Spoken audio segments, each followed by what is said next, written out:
Some breaking news in the missing person investigation of a Yale grad student who is expected to be married today. The disappearance of Annie Lay, the woman that hundreds of officers have been searching for, has been ruled a homicide. Two simple words has one politician a little more popular find out who's signing autographs after giving the president a piece of his mind. Coming up, was it a case of cold feet or foul play? That's the million-dollar question. But do police have an answer? We'll have the latest on the missing persons investigation of a Yale grad student. Wow, that wasn't very ladylike. That outburst by Serena Williams cost her more than just the U.S. Open match. It cost her 10 grand. At this school in Charlottesville, an English class is trying out iPod learning instead of books. If it works, the entire school district plans to switch. When the government decided the bank was too big to fail, it declared bankruptcy the next day. Since last year's collapse, the economy has shed nearly 6 million jobs, and the value of the average existing home has decreased by about 15%.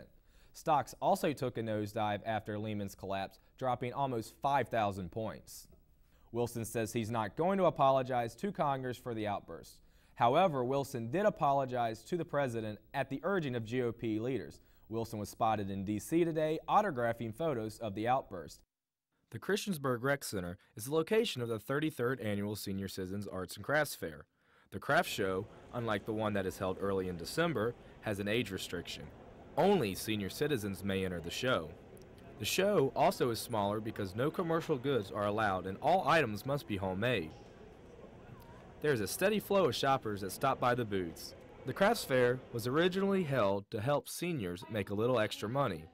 But for Mary Buck, being at the fair isn't about making money.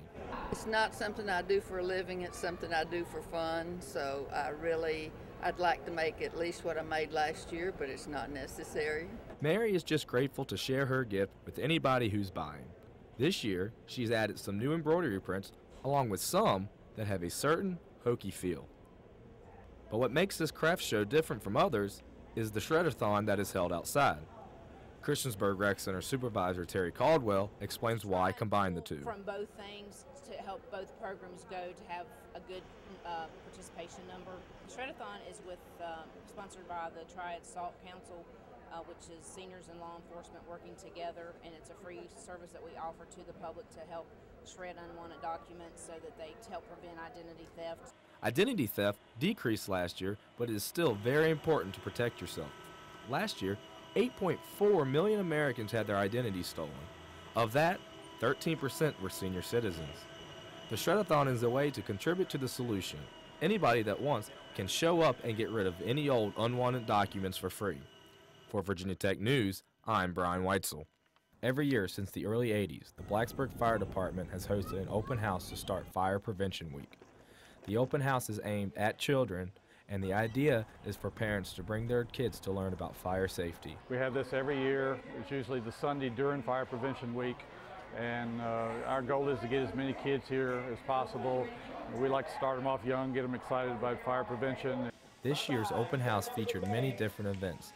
The main attraction includes Sparky the Fire Dog and Smokey the Bear. This is the only open house of the year, but the fire department tries to talk to as many schools as possible. The message to remember? Well, the main thing is, every year, this time of year, change your battery, change your smoke detector, check your smoke detector, change your battery. That's the big thing. Actually, it's a small thing that makes a big difference in fire safety for all ages. With Virginia Tech News, I'm Brian Whitesell. Homecoming Week isn't just a celebration for alumni returning to visit their old school. It is a week that everybody can enjoy. Each year, the week of festivities starts off with the kickoff event. The event had to be moved this year due to construction on the Henderson lawn, but that didn't stop people from coming out. Local and national vendors showed up to give out free drinks and everyone's favorite, free hokey tailgate supplies. This year's event also had many different activities to take part in. Giant inflatables, including a giant chute where you run as far and as fast as you can while being strapped to bungee cords, were in front of Squires. Throughout the week, other events will be taking place. Today, the National Panhellenic Council is sponsoring a step show that is open to everyone. I don't know, one of the premier events here. I've been twice. I'm a junior, I've been twice. And it's just really something to do on a Friday. It's really great to go to. Tomorrow, come out early to downtown Blacksburg for the homecoming parade that starts up at 9 a.m. This all leads up to the Hokies football game against Western Kentucky at 1:30. If you want to get involved and help set up next year's homecoming events, it's never too early to start. Next year, there will be homecoming board announcements made in the spring, and there's some interviews that are probably in late February, March time period. Definitely fill out an application, interview for a few positions. There's a good amount of seniors on the board right now that are going to be graduating and won't be around next year, so there's going to be many open positions. With Virginia Tech News, I'm Brian Whitesell.